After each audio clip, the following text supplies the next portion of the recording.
Maligayang pagdating sa The 13th Scream. Mag-subscribe ka na at i-click mo ang bell icon. Isa, dalawa, tatlo,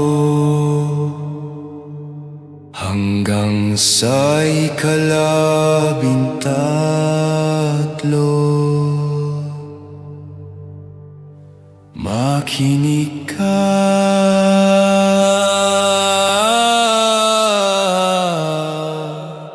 huminga ka, wala nang ligtas mula sa dilim. At huwag kalimutan suportahan din natin ang isa pang horror channel na nagsisimula pa lang, Alitap-tap ng Dilim. Sama-sama nating palakasin ang mundo ng takot.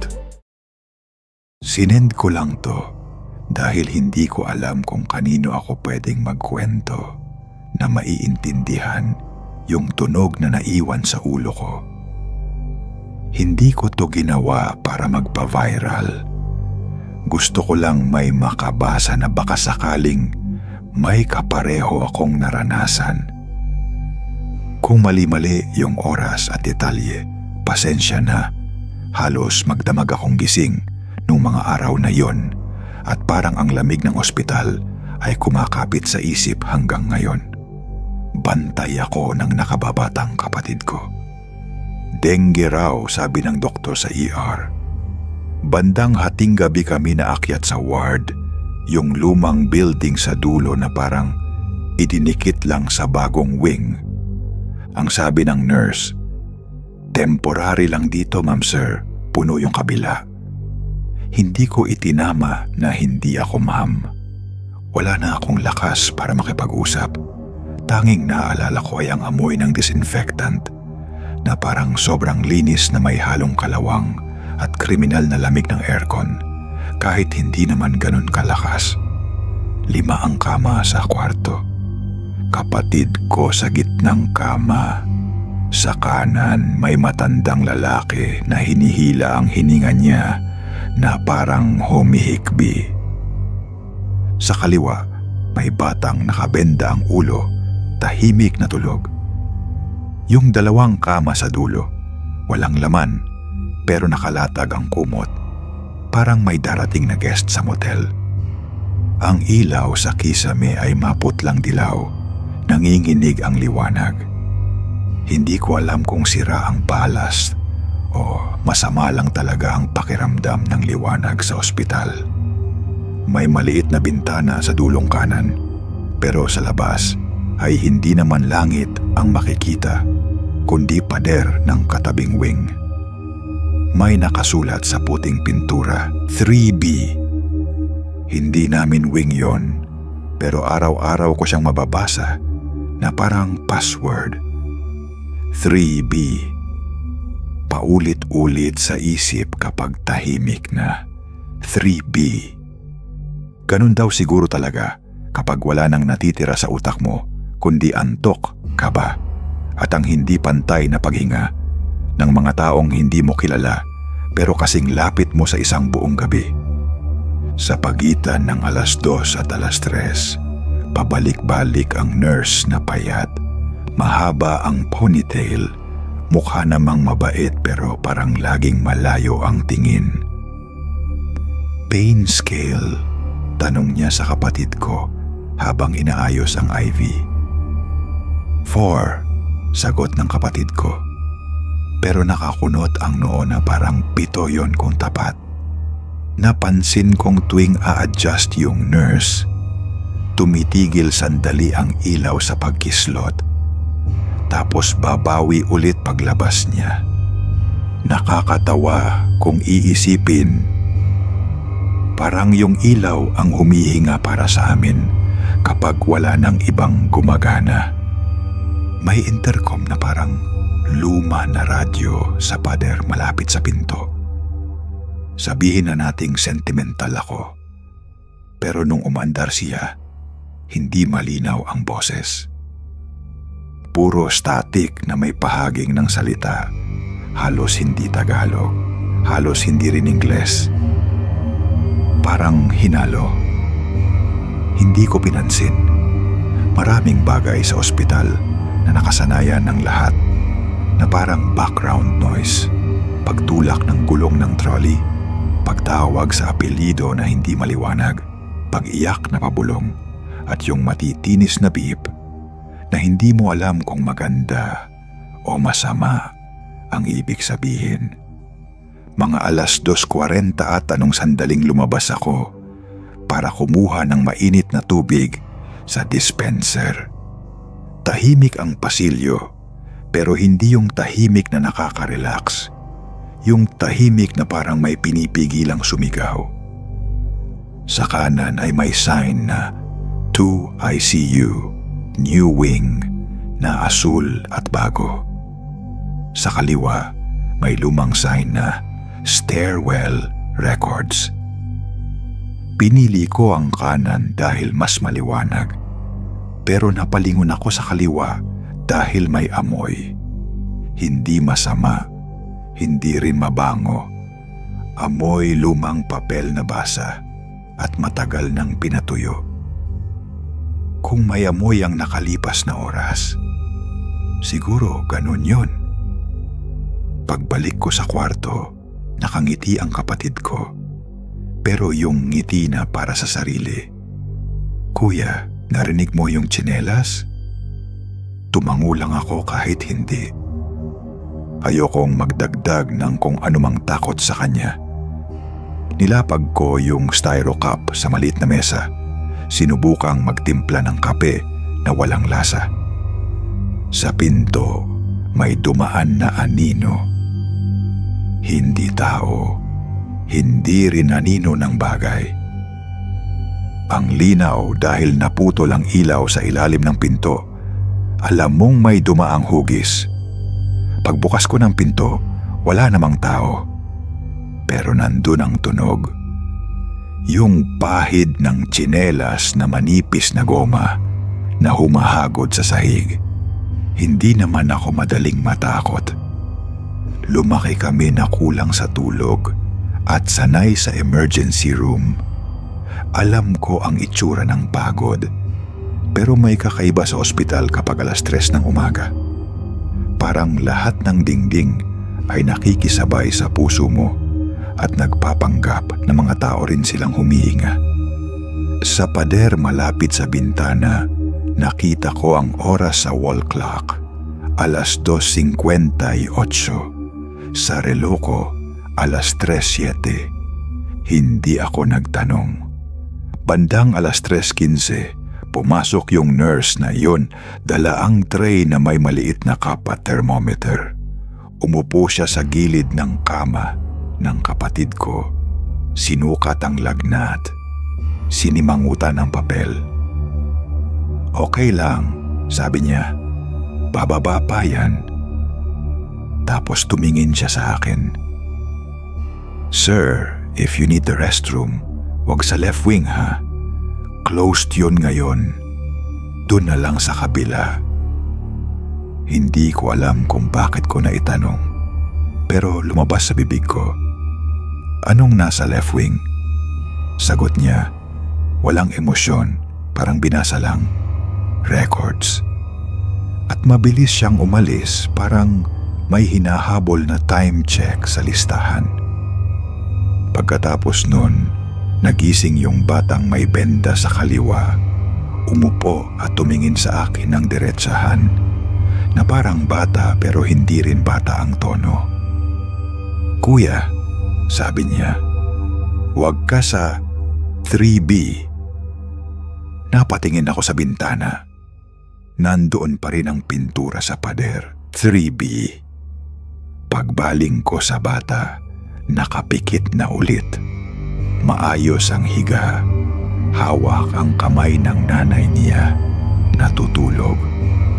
Hindi ko sinubukang gisingin.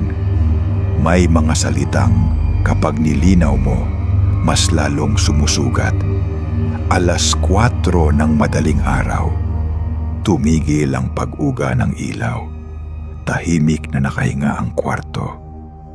Ang lumang intercom ay sumipol ng konting tunog at Sa unang pagkakataon, malinaw akong may narinig. Hindi pangalan, hindi utos, kundi parang pagbigkas ng silid. 3B. Hindi buo, hindi rin eksakto, pero sapat para mapatingin ako sa pinto. Walang dumaan. Sa sahig, may manipis na guhit na parang linya ng gulong ng wheelchair. Basa pa mula sa direksyon ng kaliwang pasilyo. Huminto sa mismong harap ng pinto namin at naglaho na parang ininom ng tiles ang tubig. Hindi ako gumalaw.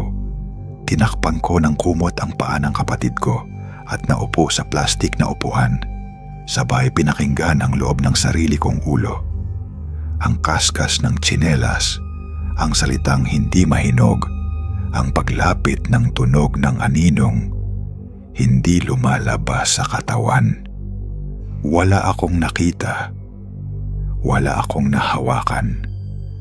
Pero ang pakiramdam na may nakaabang sa pinto na hindi marunong kumaway ay naging kasing totoo ng lamig ng kape sa styro. Nag-file ako ng maliit na dasal. Hindi ako humiling na mawala. Humiling lang ako na matapos ang gabi, na hindi ako mapatingin sa left wing. Pag umaga, magpapalit ng shift ang nurse. Magpapalit ng ilaw. Magpapalit ng mukha ang ospital. Pero ngayong sinusulat ko to, ang hindi nagpalit ay yung guhit sa sahig na nakita ko. Baka mali ang alaala ko. Baka gusto ko lang may paliwanag.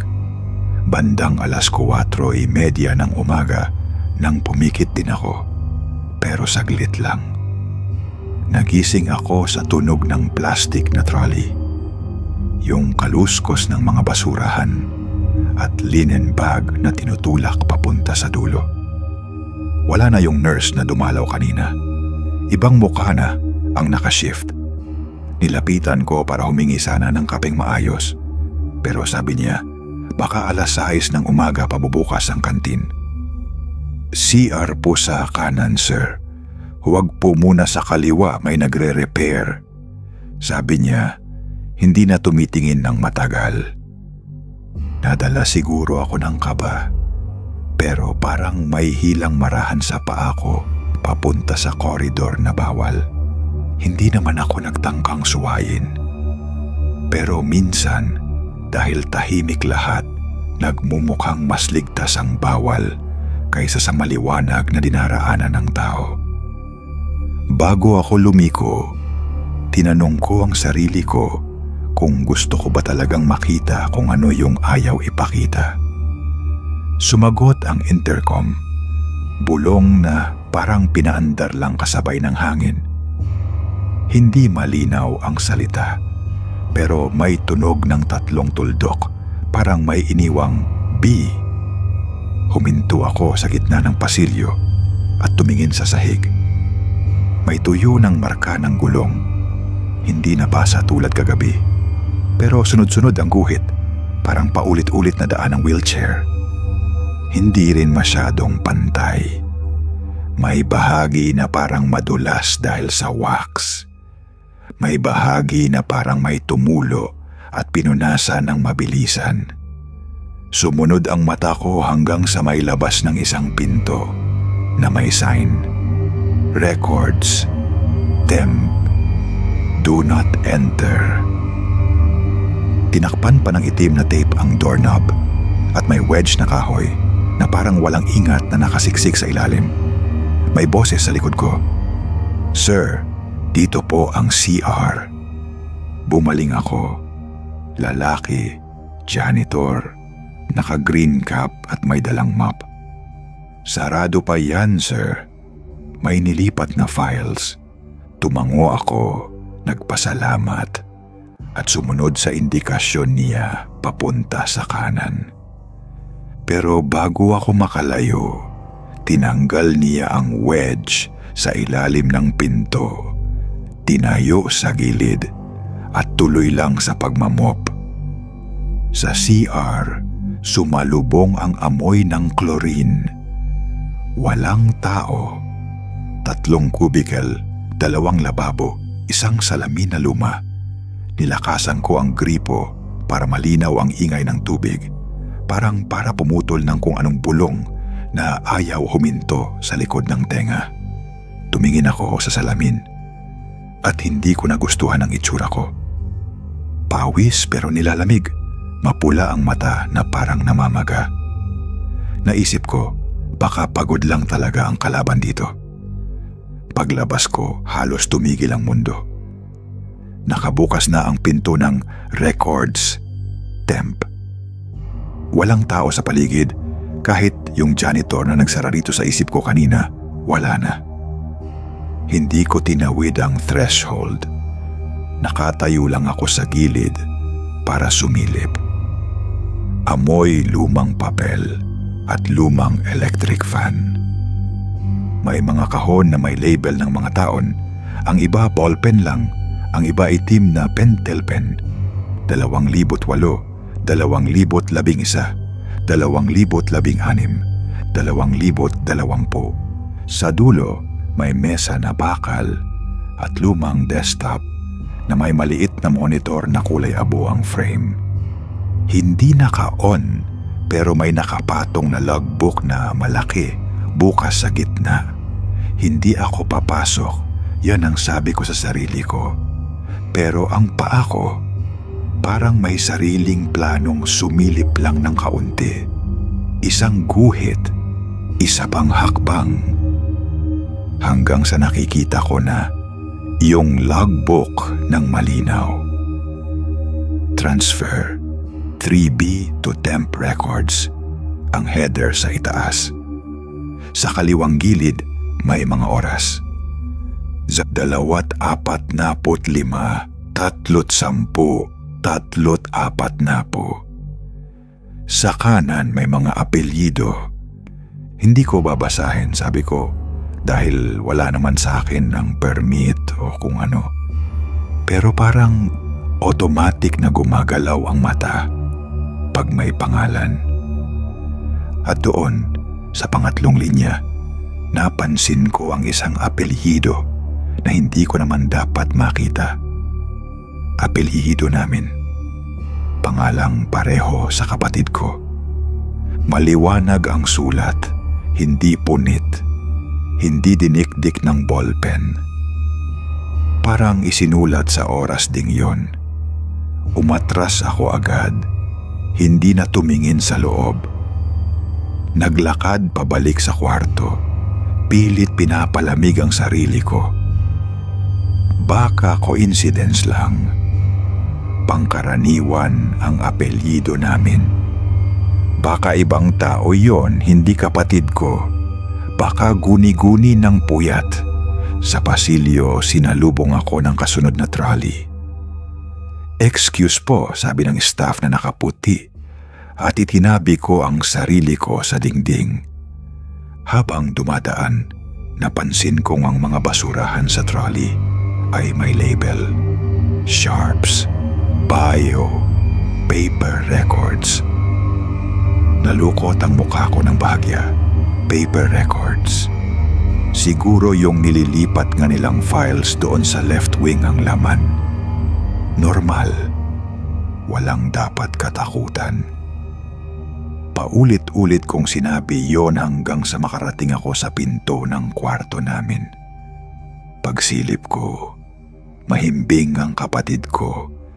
Nakataas ang kumot hanggang dibdib. Umiindayog ang dibdib niya sa mahinang hinga. Yung batang nakabenda sa kaliwa, gising pero nakatitig sa kisame. Yung matandang lalaki sa kanan, tahimik. Nasa mesa ang tasa ko, may mantsa ng kape sa gilid na parang ngiti na malabo. Umupo ako at tiniklop ang tuhod sa plastic chair. Mga alas 5:20 na noon nang sumikto uli ang intercom. Hindi na static. Parang may dumampi na daliri sa mic at binitawan. Sunod, tunog na parang mabagal na syllable. Hindi salita, kundi tunog ng pagbuka ng bibig. Walang sumunod. Parang rehearsal. Walang kahit sinong tumingin dito maliban sa akin kasi sanay na ang lahat. Pero sa loob-loob ko, may hinihintay akong ulitin. Yung B kagabi. Wala. Lumipas ang ilang minuto, dumating ang bagong nurse. Vital signs, sabi niya. Kalmado ang tono, mabilis ang kamay. Tiningnan ang chart ng kapatid ko, sinulat ang temp, tiningnan ang IV. Okay ang labs niyo, sir. Baka ma-discharge kayo bukas. Kung maganda ang trend, tumango ako at nagpasalamat. Bago siya lumabas, naisip kong itanong kung bakit nakabukas ang records temp. Pero pinigilan ko ang sarili ko. Kung itatanong ko, kailangan kong sabihing may nakita akong logbook at apelyido. Ayokong maging taong mahilig sa multo habang may taong may lagnat na dapat ko lang bantayan. Bago mag-alas 6, sumilip ulit ako sa koridor. Parang walang dahilan. Nakakailang din kung titingnan mo bigla ang pinto ng records. Para kang magsusumbong sa sarili mo. Nakasara na ulit ang pinto. Nakaipit na ulit ang wedge. Parang walang nangyari. Nakatayo sa malayo, yung janitor nakatingin sa sahig na parang may kinukuhang mumo ng liwanag. Nang magtama ang mata namin, ngumiti siya at tumango. Walang sinabi. Nagbalik ako sa upuan. Napansin kong may manipis na guhit sa sahig pero hindi na mula sa koridor papasok. Mula na mismo sa loob ng kwarto papunta sa pinto. Halos hindi makita kung hindi mo talagang hahanapin. Guhit na parang dinaanan ng maliit na gulong na basa. Pero saan manggagaling yung basang yon kung hindi naman umulan sa loob? Pinikit ko ang mata ko at kinalma ang hininga. Kung meron mang staff na nakabasa nito at may paliwanag kung bakit ko nakita ang apelyido namin sa logbook ng Transfer 3B to Temp Records, paki-comments na lang. Hindi ako naghahanap ng kababalaghan. Gusto ko lang malaman kung mali ba ang mata kapag puyat o kung normal lang na may mga apelyidong magkakapareho sa dami ng pasyente kada araw. Hindi ko muna papasukin ang pinto na yon. At hindi ko rin ipipilit sa mga nurse ang tanong. Pero ilalagay ko rito para kompleto ang tala. Kagabi, tinawag ng intercom ang tunog na B. At ngayong umaga nakitang nakabukas ang records na dapat sarado. Hindi ko sinasabing may multo. Sinasabi ko lang kung ano-ano ang magagawa ng katahimikan kapag pinagsabay ang lamig, pagod at amoy ng lumang papel. Kung may ibang bantay na nakarinig din ng ganitong intercom at nakakita ng parehong wedge sa pinto ng records, paki-comment dito sa channel. Hindi ko alam kung bakit mas nakakatakot ang pangalawang gabi kahit mas maliwanag na sa loob-loob ko na uuwi kami bukas. Sabi ng doktor sa umaga, maganda ang trend at tinapik ang paanan ng kama ng kapatid ko. Nagpaabot pa ang bagong nurse ng mas maayos na kumot at sinabing pwedeng bawasan ng rate ng IV kung magtuloy-tuloy. Normal lahat sa papel. Pero habang pinipilit kong maniwala, parang may nakapilang eksena sa isip ko na hinihintay lang lumalim ang gabi bago lumabas. Bago mag-alas 9, naglinis ang housekeeping. Tinanggal ang isang bakanteng kama sa dulo. Pinunas ang bagong foam. Inayos ang kumot. Tahimik ang matandang lalaki. Ang batang may benda, hindi ko na narinig mula tanghali. Ang intercom, buong araw, tahimik. Wala ring nagbanggit tungkol sa left wing at pinilit kong hindi makita ang maliit na bintana kung saan kita ang puting pader na may numerong pamilyar. Sa bawat oras na lumilipas, parang humihina ang loob ko na magtanong. Natatakot akong may sumagot. Pagdating ng alas 10:30 ng gabi, kailangan kong bumaba para bumili ng bottled water. Sa lobby, medyo maraming bantay na nakaupo sa metal na upuan. Iba tulog, iba umiidlip na may hawak na bag. Sa may elevator, kumikindat-kindat ang digital display ng floors. Pinindot ko ang G, pero hindi gumalaw ang ilaw. Saka biglang bumukas ang pinto at malamig na hangin ang sumalubong, parang mula sa mas lumang aircon. Pumasok akong mag-isa, pinindot ulit ang G, at kumabig pababa ang kaba sa tiyan ko habang unti-unti itong sumasara. Bumukas ang pinto sa isang floor na hindi G. Walang tao sa koridor. Hindi maliwanag at hindi madilim, yung ilaw na parang bagong gising. Sa kanan, may karatula ng Supplies Archives na mas maliit at mas luma kaysa sa signage sa amin. Naisip kong mali ang pagbukas ng pinto at isasara ko agad. Pero bago pa ako makagalaw, may dumaan na anino sa dulo. Hindi malaki, hindi rin mabilis. May kasunod na kalansing, hindi tsinelas, kundi ang tunog ng maliit na gulong na may alambre. IV pole. "Sir?"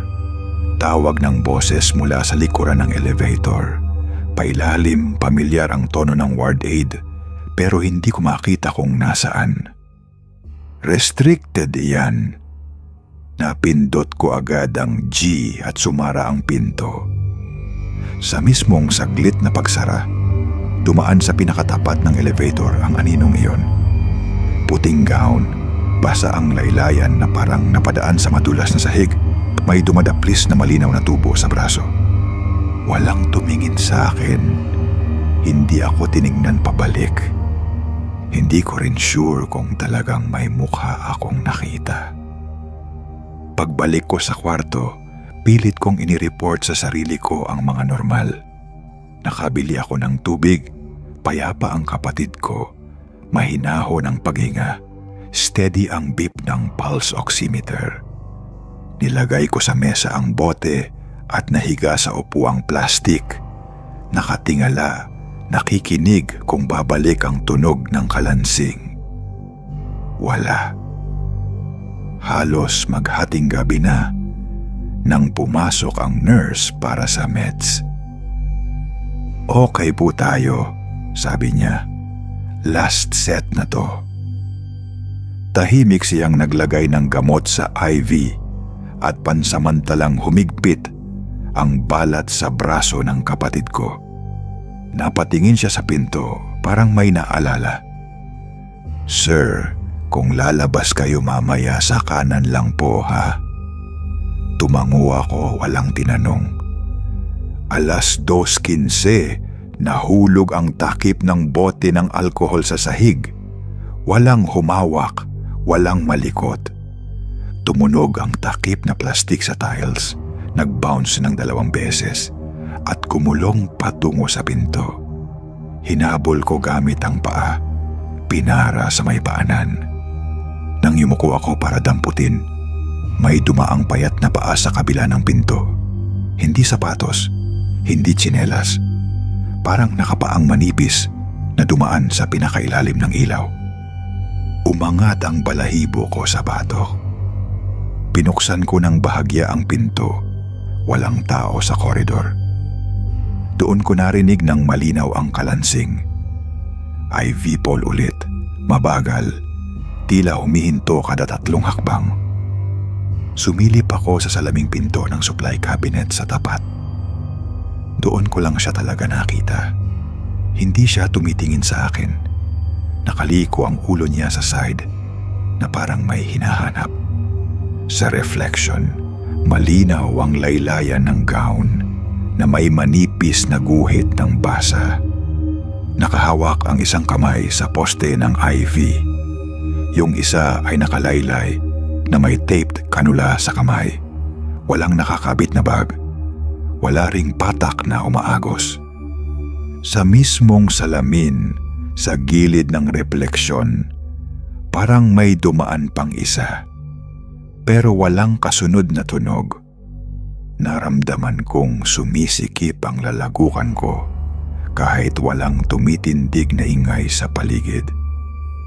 Hello? Mahina akong tawag. Hindi nilakasan dahil ayaw kong magising ang kapatid ko. Walang tumugon. Ang dumating ay amoy. Hindi disinfectant, hindi chlorine, kundi halong betadine at lumang papel na nabasa. Bago ko pa maisara ang pinto, dumaplis sa braso ko ang malamig na bagay, parang rubber tubing na basa. Napaatras ako, malakas ang kabog ng dibdib. Hindi ako nakasigaw, walang ingay ang braso, pero may naiwan na linya ng lamig, literal na linya, mula siko hanggang pulsuhan, na parang kinopya ang hugis ng nakadikit na tubo. Pagharap ko, wala pa rin sa koridor. Ang salamin, walang ipinapakitang tao maliban sa akin. Ngunit sa loob ng kwarto, may nadagdag na amoy na hindi ko mapangalanan. Hindi mabaho, hindi rin mabango. Pero kapag pumikit ka, parang naaamoy mo ang pagod ng maraming taon. Binalikan ko ang upuan at tinakpan ng kapatid ko ng kumot kahit hindi malamig. Okay ka lang, bulong ko. At parang sumagot ang makina ng oxygen sa mahinang beep na pantay. Maya-maya, may dumaan na nurse sa koridor. "Sir, everything okay?" Tanong niya mula sa labas, nakasilip sa maliit na salamin sa pinto. "Okay lang," sabi ko, at tinangka kong dagdagan. "May dumaan ba rito na pasyente?" Hindi ko tinapos. Kumunot ang noo niya. "Closed ang wanderers namin ngayon, sir. Wala pong nakawalk ang pasyente sa mga oras na ganito." Ngumiti siya at tumuloy sa susunod na kwarto. Sinundan ko ng tingin hanggang mawala. Pero sa sahig, kung saan tumama ang takip ng alkohol kanina, may naiwan pa ring manipis na bakas na parang hinagod ng maliit na gulong. Bago pumikit, sinubukan kong i-frame sa utak ang posibleng paliwanag. Pwedeng pagod, pwedeng nabitawan ko ang tubing, pwedeng libag ng sahig ang guhit, pwedeng reflection lang ang lahat. Pero habang sinusulat ko to ngayon, inilalagay ko rin yung isang detalyeng ayokong pansinin. May malamig pa ring linya sa braso ko na hindi ko maipahid kahit ilang beses ko nang hinugasan. Hindi siya marka, pakiramdam lang. Kung may bantay na nakaranas ng ganitong paglalakad ng IV pole sa gabi, yung tunog na kalansing na may takdang pagitan, yung amoy ng betadine na may kasamang papel. Paki-comment dito kung anong oras nyo narinig at saang floor. Hindi ko hinahanap ang multo, pero gusto kong sukatin kung anong bahagi ang gawa ng puyat at alin ang hindi. Bukas daw kami madi-discharge at siguro uuwi kaming maayos, Hindi ko na iniisip ang paranormal habang hinihintay ang umagang discharge. Mas gusto kong tapusin ang papeles at makauwi. Maaga dumating ang doktor, mabilis ang rounds, parehong linya. Maganda ang labs, uwi tayo mamaya. Ang nurse na naka-day shift ay masayang tono. Binawasan ang rate ng IV, inaayos ang release kit. Wala akong reklamo. Pinilit kong manahimik sa utak ko. Kasi kapag sobra ang pagtingin, may napapansin na hindi mo dapat makita. 9:00, dumating ang utility na may bagong linen, tinupi ang kumot, pinalitan ang pillowcase. Sa may bintana, kita pa rin ang puting pader at ang numerong nakapintura. Hindi ko na binasa ng buo, sapat na ang ideya na nandyan. Nagsimula ng tawagin ng nurse station ang mga pamilyang may discharge, magdala ng chart sa billing, saka pumila sa cashier. Simple lang daw ang flow, huwag magtagal sa hallway. Bit-bit ko ang maliit na envelope ng chart, nilagyan ng temporary pass. "Sir, diretso lang po. Kanan, tapos baba," sabi ng nurse na nakangiti, pero may pagod sa mata. Sinundan ko. Sa baba, abala ang mga tao. May umiiyak sa gilid, may nagtatawanan ng mahina, halo-halong amoy ng alkohol, kape, pabango. Umupo ako sa harap ng isang teller na may ID na Records Liaison. "Chart?" sabi niya. Inabot ko. Tiningnan niya ang cover at nagbuntong hininga na parang may alam. "Sir, quick verification lang. Yung room dito, nakalagay 3B. Ano pong floor kayo nakaka-confine?" Hindi ako sumagot agad. Tumingin ako sa Q monitor na kumikindat-kindat ang mga number at sa gilid ng monitor, kumislap ang maliit na ilaw ng intercom. "Hindi po 3B, sagot ko. "Temporary room lang kami sa lumang wing. 5-something yung label sa pinto."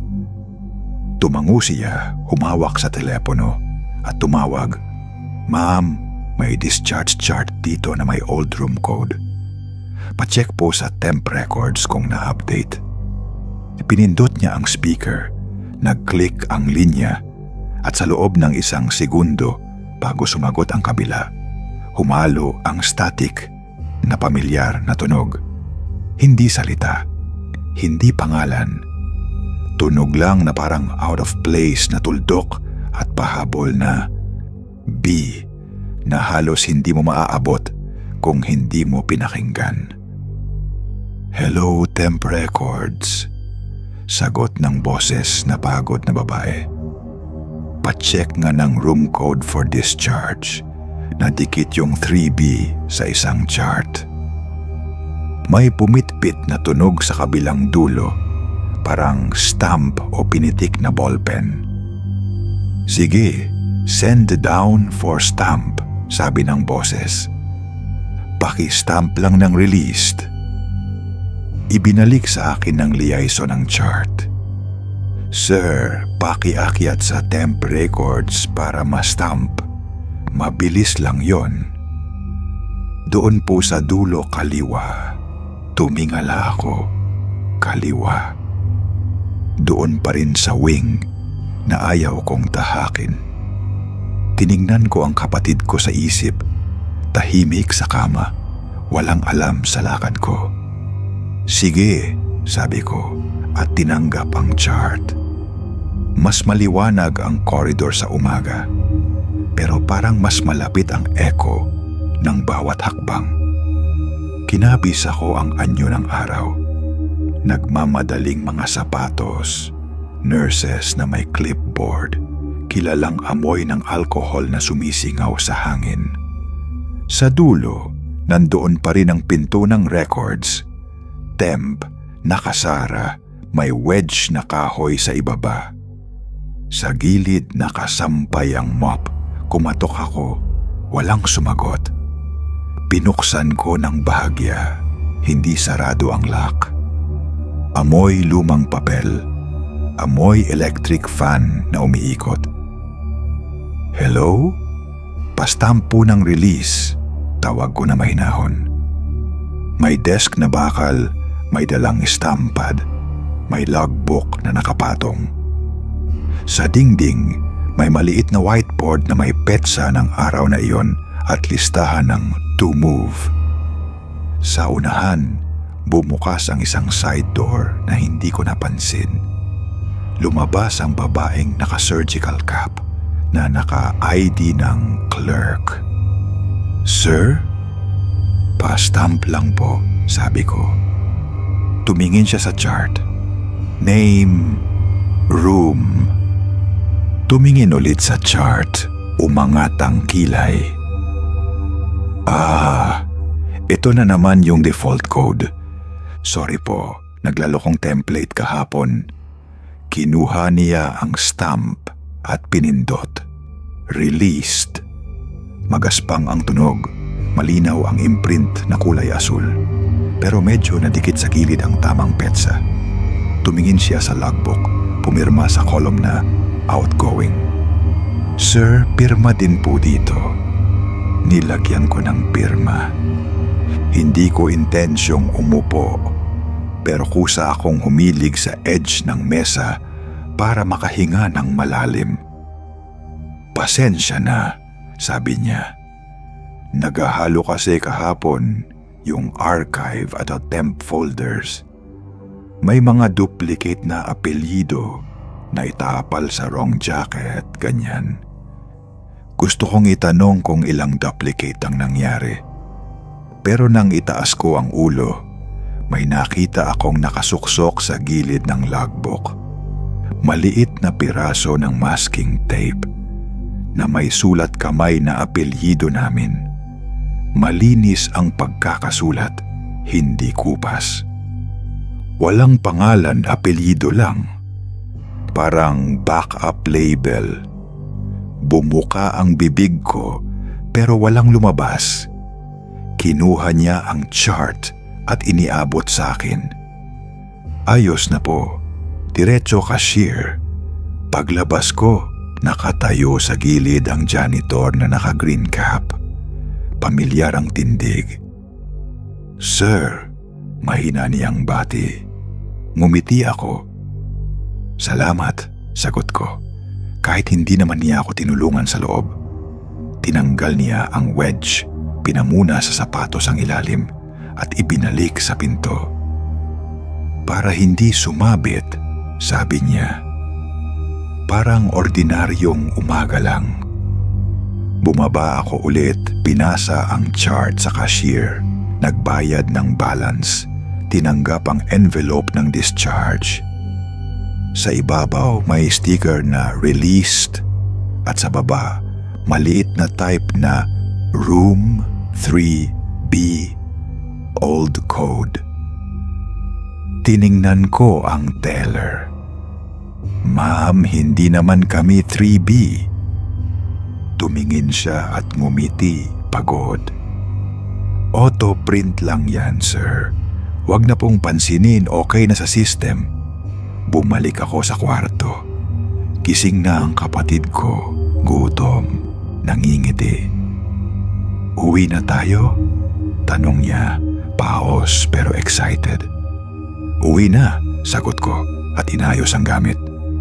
Inalalayan ko siya sa wheelchair, tinulak palabas at habang dumadaan kami sa nurse station, tumunog ang intercom ng isang maikli, malinis na ping. Test mic, sabi ng boses, pamilyar na babae. Test mic 3B. Tulad ng rehearsal pero kaswal ang tono na parang bed o bay ang ibig sabihin niya. Walang reaksyon ng ibang tao Ako lang ang nanlamig. Sa labas ng ospital, mainit na araw, maingay ang tricycle, mabaho ang usok. Dinala ko ang kapatid ko sa tabi para maghintay ng sasakyan habang kinukumpirma ang reseta sa pharmacy. Habang nakapila, binuksan ko ang envelope para tingnan ang listahan ng gamot. Nasa gitna ng mga papel, may isang manipis na carbon copy na hindi nakalista sa checklist. Transfer log, temp. Received, may 3 oras na pamilyar at isang box para sa signature ng relatives. Walang pirma, may 3 letra lang sa gilid. Parang minadaling itinatak, hindi pantay. 3B. Hindi ko alam kung paano napunta sa envelope. Maaring napasama lang sa stack. Maaring nagkapalit lang sa mesa. Hindi ako gumawa ng eksena. Tinupi ko lang at isiniksik pabalik sa envelope. Kaya ng lahat ng bagay na pinipiling huwag nang laki-lakihin. Inuwi namin ang araw. Sa bahay, kinuskus ko ulit ang braso ko. Wala namang marka, pero may lamig pa rin sa mismong linya na parang may hawak na hindi kita. Baka wala yun, baka sobra lang ang puyat. Pero sinusulat ko ito ngayon para ilagay sa iisang hanay ang mga bagay na pwedeng pangalanan. Default code na laging bumabalik, intercom na nagpiping ng 3B. Sa mga oras na parang wala namang test, logbook na may apelyidong paulit-ulit na liligaw. Hindi ko pangalanan ng ospital. Alam kong may proseso at pagod at sistema sa likod ng lahat. Pero kung may staff na makakapagpaliwanag kung bakit kumakapit sa discharge ang old code, o kung bakit minsan nagmimirror ang record ng 2 tao na magka-apelyido, paki-comment dito sa channel. Hindi ko kailangan ng multo para matakot. Minsan sapat na yung feeling na may nakasulat na hindi mo mapapahiran. Ako si Liza, isang nurse na na-assign sa neonatal unit ng lumang ospital. Sanay na ako sa night shift, pero ngayong ikukumpisal ko sa inyo ang naranasan ko. Hindi na ito basta tungkol sa pagod o stress ng trabaho. May mga bagay na kahit gaano karaming kape o charting ang gawin mo, hindi mawawala sa isip mo. At ito ay nagsimula sa isang incubator na walang lamang bata. Ang neonatal unit ay lumana, amoy antiseptic na halong amag, at ang ilaw ay laging kumikislap tuwing madaling araw. 3 lang kami sa duty noon. Ako, isang aide, at ang charge nurse na madalas ay tulala sa station. Tahimik ang buong lugar at tanging maririnig mo lang ay ang mahihinang hinga ng mga sanggol na nasa incubator. Ngunit may isa nakatago sa pinakadulong sulok ng unit na hindi na ginagamit. Wala itong pasyente, pero bawat gabi, iyon ang incubator na palaging nag-a-alarm. Noong una, inakala kong glitch lang. Lumapit ako, kinumpirma ang settings, at nakita kong naka-off ito. Ngunit ilang minuto lang ang lumipas, nag-red alert na naman ito. Low oxygen supply ang nakalagay kahit wala naman itong connection. Tinawag ko ang aide at tinanong ko kung nakita niya rin. Ma'am, iyan po ang incubator na sinasabi nilang huwag lalapitan. Mahina niyang sagot. Nagtataka ako at nagtanong, bakit? Pero umiling lang siya at hindi nagsalita. Ang charge nurse naman na parang ayaw makisali, biglang sumabat ng, may multo riyan, wag mong patulan. Tumawa ako ng pilit, pero ramdam kong may kakaiba sa boses niya. Parang hindi siya nagbibiro. 2:00 na ng madaling araw nang biglang tumunog ulit ang incubator. Nasa kabilang kwarto ako pero rinig ko ang matinis nitong beep. Mabilis akong lumapit at sa paglapit ko parang may nakatayong anino sa gilid nito. Akala ko kasama ko ang aide pero paglingon ko mag-isa lang ako sa koridor. Napahinto ako, nanlamig ang pawis ko at hindi ko magawang igalaw ang paa ko. Nang dumating ako sa harap ng incubator, tahimik na ito. Nakabukas ang ilaw sa loob pero wala namang bata. Ngunit sa loob ng ilang segundo, nanlaki ang mata ko sa nakita. May bakas ng kamay, maliit na kamay ng sanggol, na dumikit sa salamin mula sa loob. Halos mabitawan ko ang chart na hawak ko. Nang kusang nag-fade ang bakas, sabay nag-shutdown ang ilaw ng incubator. Nagmadali akong bumalik sa station, nanginginig pa rin. Sinabi ko sa charge nurse ang nakita ko, pero ngumiti lang siya ng matamlay. Sabi ko naman sa'yo, may bantay ang incubator na yan. Midwife daw na namatay dito noon. Hindi niya matiis na wala siyang inaalagaan. Hindi ko alam kung anong mas kinilabutan ako, yung sinabi niya o ang malamig na pakiramdam na tila may mga matang nakatingin mula sa dilim ng unit. At doon nagsimula ang mga gabing hindi ko na muling makalimutan. Pagkalipas ng ilang gabi, hindi pa rin maalis sa isip ko ang nakita kong bakas ng kamay sa loob ng incubator. Kahit anong gawin kong paliwanag sa sarili ko, bumabalik at bumabalik ang imahe ng maliit na palad na dumikit sa salamin. At tuwing naiisip ko iyon, hindi ko mapigilan ang kilabot na para bang naroon pa rin siya, naghihintay. Noong sumunod na duty ko, halos ayaw ko nang lumapit sa pinakadulong sulok ng neonatal unit. Pero gaya ng dati, hindi ko kayang umiwas. Ang problema, habang mas sinusubukan kong baliwalain, mas nagiging malakas ang presensya ng incubator. 12:00 pa lang ng gabi, 3 beses na itong nag-alarm ng walang dahilan. Low oxygen, temperature error, system check. Paulit-ulit na alert na parang may inaalagang hindi nakikita. Ma'am, baka naman luma lang talaga ang unit na yan, sabi ng aide. Pero bakas din ang takot sa mukha niya. Ang charge nurse, imbes na magbigay ng paliwanag, bigla na lang tumayo at lumayo, umiiwas ng tingin. Para bang ayaw niyang madamay. Naiwan akong mag-isa na nakatitig sa incubator na tila nag-aanyaya. Bandang 12:30, nagpapatrol ako sa koridor nang marinig kong tumunog ulit ito. Pagdating ko sa harap, nakita kong nakabukas ang ilaw sa loob at may aninong gumagalaw.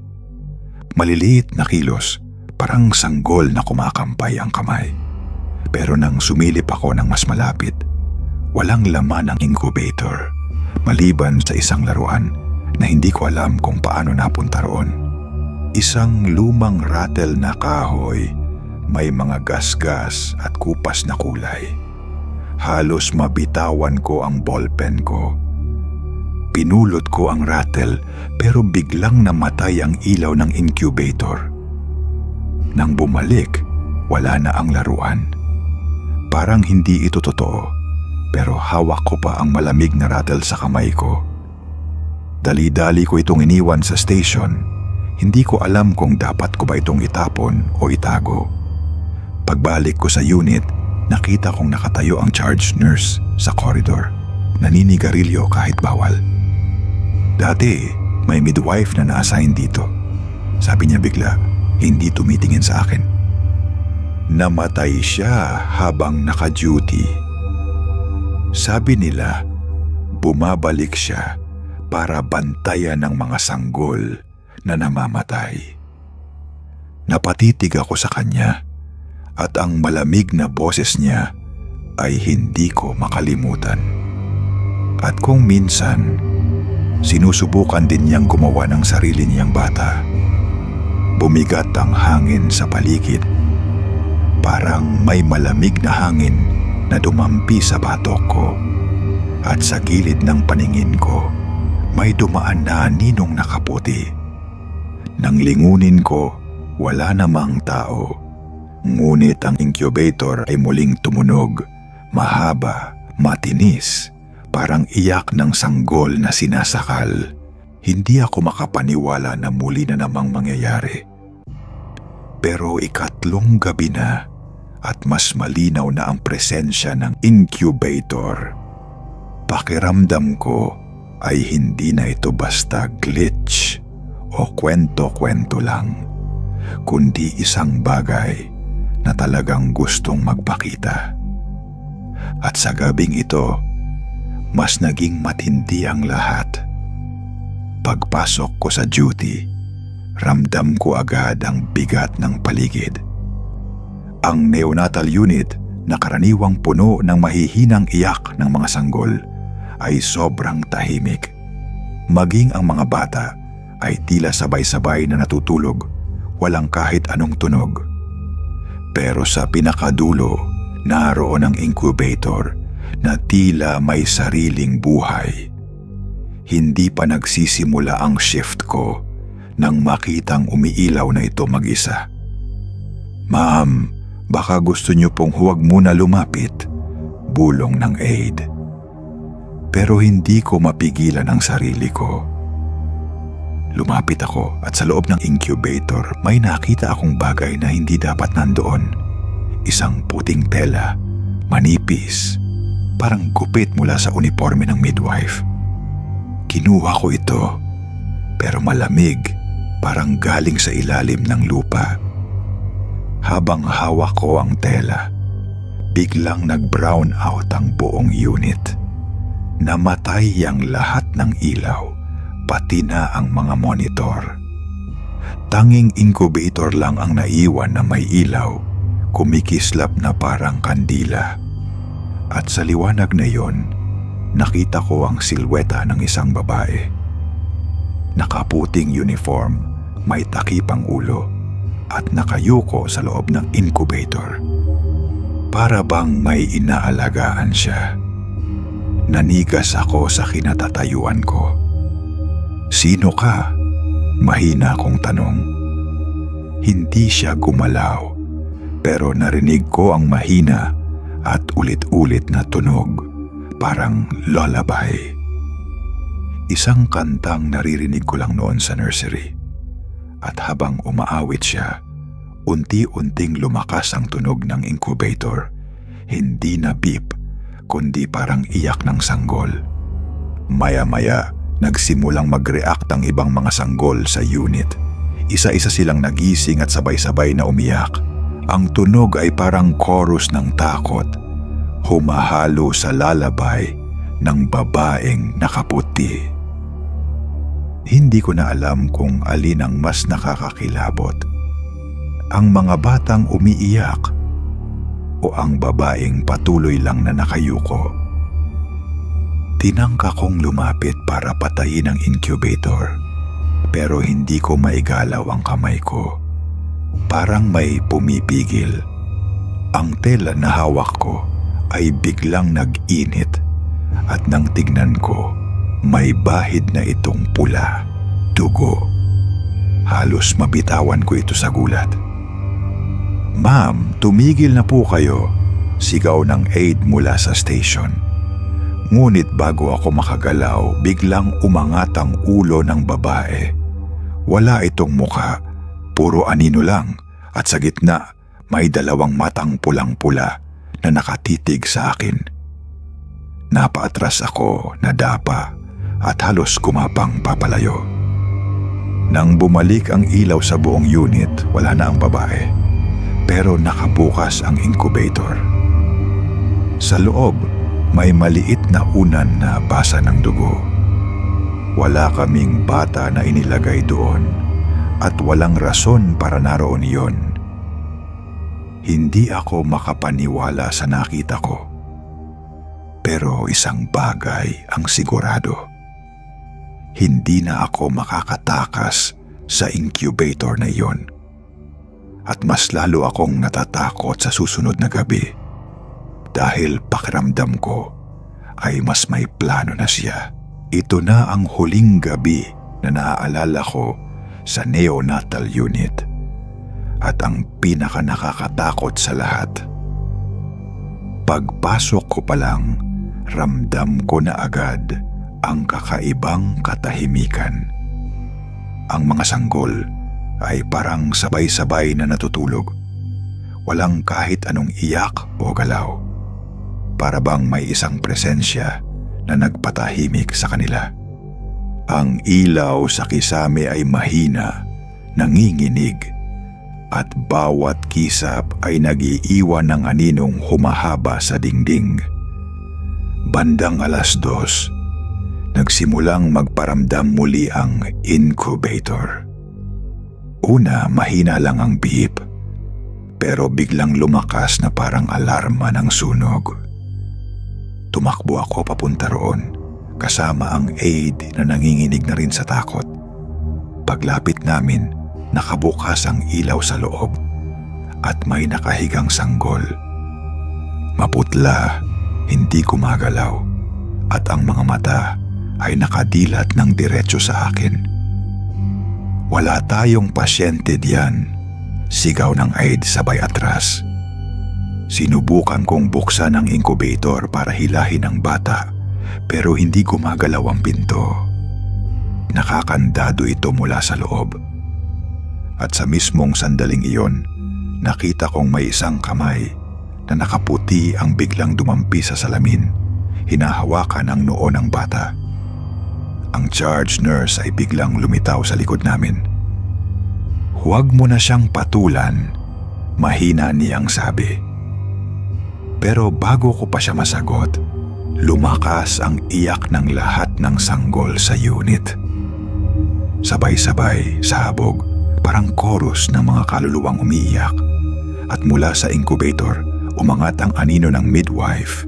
Buo na siya ngayon, nakaputing uniform. Pero ang mukha ay wala pa ring anyo. Puro dilim lang at 2 pulang mata. Umikot siya sa paligid namin. Hindi naglalakad kundi parang dumudula sa sahig. Ang lamig ng hangin ay dumampi sa leeg ko at naramdaman kong parang may mga daliring humahaplos sa balikat ko. Inaalagaan ko sila, bulong niya, pero parang galing sa lahat ng direksyon ng boses. At ikaw ang susunod na tutulong sa akin. Hindi ko alam kung saan ko hinugot ang lakas, pero tinulak ko ang incubator at halos masira ang power switch. Biglang nag-shutdown ang buong unit. Namatay ang ilaw, pati ang lahat ng monitor. Sa dilim, tanging maririnig ang iyak ng mga sanggol at ang yabag ng isang taong umiikot sa amin. Hanggang sa unti-unti ring humina ang lahat at bumalik ang ilaw. Nang dumilat ako, wala na ang babae. Ang incubator ay bakante, pero sa loob nito, naiwan ang rattle na kahoy, nabasag at may bahid ng dugo. Lahat ng sanggol ay muling tahimik, parang walang nangyari. Pero alam kong hindi iyon imahinasyon lang. Kinabukasan, nag-file ako ng transfer. Hindi ko na kayang bumalik pa sa neonatal unit na yon. Hanggang ngayon, dala ko pa rin ang alaala ng mga pulang mata at ang boses na paulit-ulit na bumubulong sa akin. Kung sino man ang susunod na ma-assign doon, sana handa silang makaharap ang multong midwife na hanggang ngayon naghahanap pa rin ng mga batang aalagaan.